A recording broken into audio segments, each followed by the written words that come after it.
Bonjour à tous, ici Rodolphe Simoneau et je vous souhaite la bienvenue dans ce module 1, module d'introduction au Lean Manufacturing. Donc dans ce cours numéro 2, nous allons aller un petit peu dans le passé et regarder un petit peu l'histoire du Lean Manufacturing. Donc plus spécifiquement dans ce cours, on va regarder un petit peu pourquoi les racines du Lean Manufacturing sont à aller chercher dans la production de masse et le taylorisme et le fordisme avec les grands principes qui ont été mis en œuvre au cours du siècle dernier. On va voir un petit peu comment à partir de ces principes de production de masse, ils ont fait évoluer le système pour créer le propre système à Toyota, donc le Toyota Production System, le TPS, et avoir ses grandes caractéristiques et son évolution dans la deuxième partie du siècle dernier. Et finalement, voir un petit peu les grands principes, les grandes articulations de ce système. Et finalement, voir un petit peu les éléments de contexte qui ont façonné ce système dans la deuxième partie du siècle dernier, qui ont façonné le TPS pour en arriver à la fin, donc au début des années 90, au système qu'on a qualifié de Lean Manufacturing et voir un petit peu pourquoi ces grands principes ont été façonnés et à quoi elles ont voulu répondre, à quels enjeux du siècle dernier elles ont voulu répondre pour en arriver aujourd'hui à ce que l'on appelle le Lean Manufacturing. Donc effectivement, Ford et Taylor qui ont introduit au siècle dernier les méthodes de la production de masse avec dès le début du siècle, du siècle dernier, donc la naissance de l'automobile et le besoin commencer à créer le besoin sur le marché des automobiles. Donc en 1903, Ford a construit sa première voiture et dès 1908, il y a ce qu'on appelait la création de la Ford T, donc cette voiture noire qui est bien connue, donc la première voiture qui a été fabriquée de façon massive pour le marché américain. Donc, dans les années, un peu plus tard, dans les années 1911, Taylor a développé ce qu'on appelle le management scientifique avec donc la parcellisation, avec la standardisation, donc avec tous ces éléments qui vont faire qu'on va être capable de produire des Ford T de manière massive et à un coût abordable pour que le marché américain puisse se les offrir. Et dès les années 20, donc en 1923, on était environ à plus de 2 millions de voitures construites et vendues par an. Et donc dès les années 1930, bien évidemment avec la crise boursière, mais aussi l'arrivée de nombreux concurrents qui copient les systèmes de production. Toyota en fait partie, mais Toyota est à une toute petite échelle dans un pays encore non concurrent sur ce marché pour Ford. Mais d'autres petits concurrents commencent à rentrer, mettent en place le Fordisme, mettent en place le taylorisme avec la parcellisation des tâches, la standardisation. Donc tous ces éléments permettent à des concurrents d'avoir des automobiles, à faire rentrer des automobiles sur le marché de manière compétitive. Donc l'un de ces concurrents, effectivement, c'est l'entreprise Toyota, donc Toyota Motor Corporation, qui a été créée dans les années 30 au Japon. Et donc dans les années 30, faut comprendre que le niveau de fabrication de Toyota, on parle à peu près de 11 000 véhicules par an, en comparaison à Ford qui est à plus de 3 millions de voitures par an. Donc on n'est pas du tout à la même échelle. Il faut aussi comprendre qu'il faut à peu près 9 fois plus de temps pour fabriquer une Toyota que pour fabriquer une Ford T notamment. Et donc Toyota est vraiment un petit joueur sur l'échiquier mondial du marché de l'automobile. Après, ils sont en quasi-faillite en réalité à la fin des années 30 et ils présentent tout juste un modèle pour l'expo, le salon de l'auto à la fin des années 30. Donc, il faut comprendre que les années qui ont suivi, elles ont façonné un petit peu le Toyota Production System, basé encore une fois sur, et on va voir un peu quels sont les éléments fondateurs du TPS, mais basé sur les principes de Ford et de Taylor. Donc, les ingénieurs de Toyota sont allés aux États-Unis pour comprendre un petit peu comment ça fonctionnait. Et ce système, donc ce TPS, va avoir un certain succès par rapport aux enjeux du contexte mondial. Et finalement, il va commencer à s'expatrier, à sortir des véhicules pour l'étranger dans les années 70 et va devenir un des premiers exportateurs de voitures dans les années 70 sous cette image de voitures fiables, de voitures de haute qualité dont le marché mondial commence à s'intéresser à la qualité et à la fiabilité des véhicules en comparaison d'autres voitures, d'autres marques qui sont moins fiables, de moins bonne qualité. Donc Toyota fait de la qualité et de la fiabilité son image de marque, son atout compétitif pour rentrer vraiment sur le marché mondial de l'automobile. Donc Toyota va avoir un tel succès qu'il va commencer à fabriquer en dehors du Japon avec certains échecs, mais certaines réussites aussi. Et donc ils vont commencer à fabriquer en dehors du Japon pour sortir un petit peu le TPS, le Toyota Production System, à l'extérieur des frontières du Japon. Et finalement, ça va être l'avènement du système de production Toyota que l'on appellera le Lean Manufacturing, avec un livre qui a été écrit sur ce sujet, un livre qui a été écrit par professeur Womack. Il a étudié un petit peu le TPS, il l'a un petit peu codifié dans ce livre, et il y a ce livre qui s'appelle The Machine That Changed the World, fait la promotion, en tout cas met en avant la façon dont Toyota a conçu un système de production qui sera appelé par la suite le Lean Manufacturing, et à partir de là, le Lean Manufacturing commence à être connu et commence à se déployer non seulement à l'industrie automobile, mais à d'autres industries, à la fois de fabrication de biens physiques, mais aussi dans les services. De manière plus récente, dans les années 2000, on commence à voir le Lean Manufacturing entrer dans le domaine des services avec ses différents principes.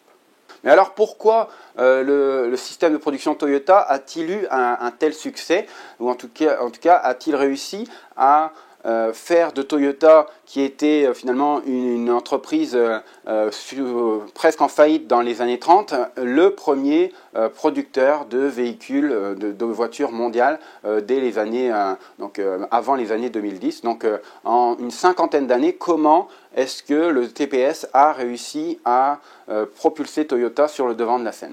Alors, ce qu'il faut comprendre, c'est que dans le contexte d'après-guerre, le marché intérieur japonais est minuscule. Il réclame des voitures parce qu'on est conscient qu'aux États-Unis, on fabrique des voitures, que les gens commencent à acheter des voitures achètent des voitures pour se déplacer, pour voyager, donc la voiture devient un véritable loisir. Donc les Japonais veulent aussi avoir accès à ce genre de produits.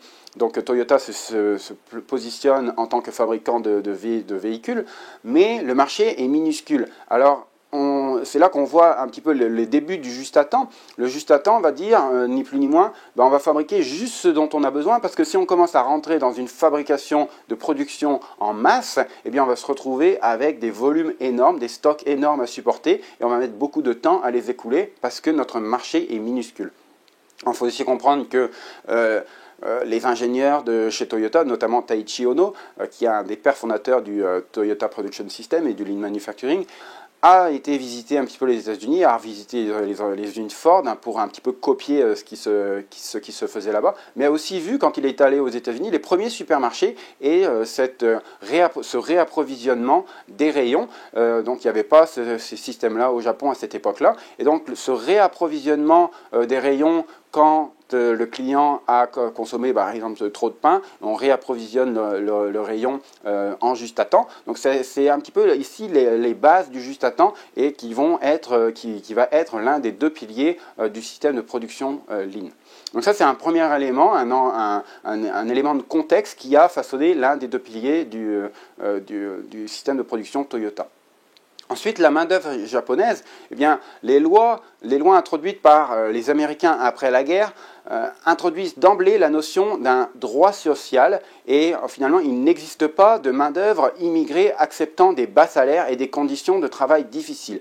Alors, tout ça pour dire que la main-d'œuvre au Japon est chère. Et donc, si on veut être capable de fabriquer des véhicules compétitifs au niveau des prix avec une main-d'œuvre très chère, ou en tout cas plus cher qu'une main-d'œuvre immigrée, comme ce qui peut être fait aux États-Unis à la même époque, eh bien il va falloir améliorer la productivité de manière à rester compétitif. Donc, on va introduire les notions de chasse au gaspillage que l'on va voir dans ce premier chapitre, mais c'est vraiment la base fondamentale, c'est la chasse au gaspillage pour donner de la productivité à une main-d'œuvre qui n'est peut-être pas nécessairement compétitive au niveau des salaires.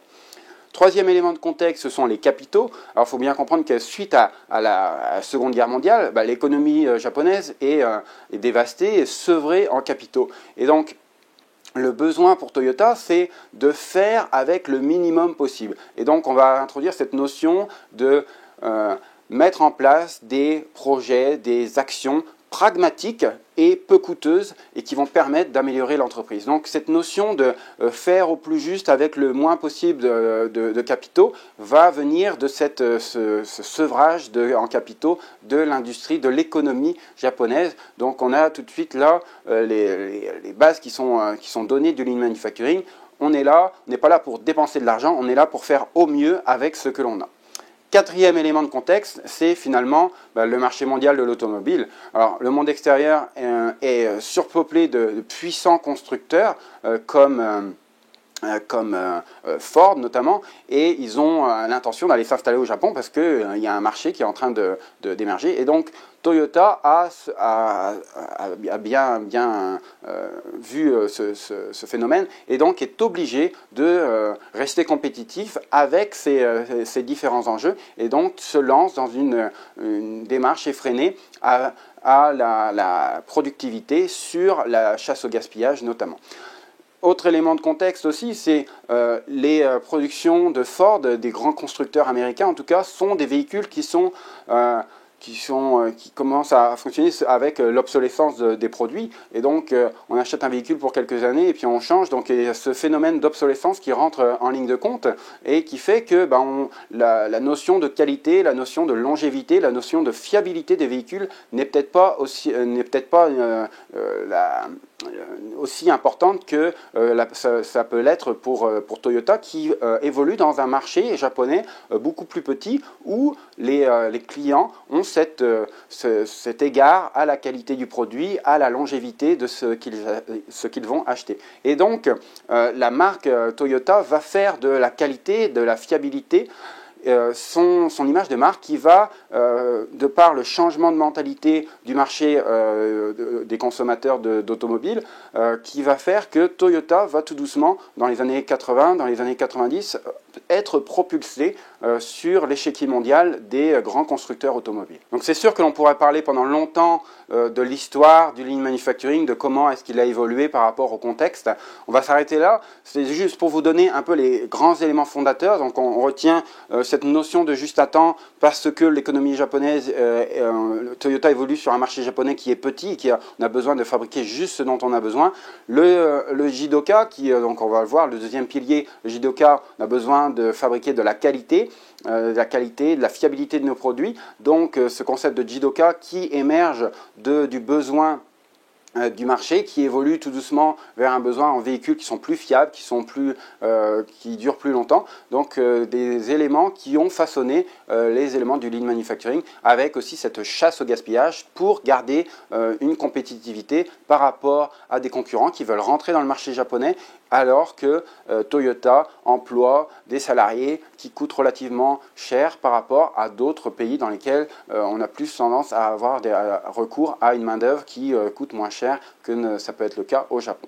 Donc voilà, ça synthétise un petit peu les différents grands axes de développement ou de maturation du système de production lean manufacturing.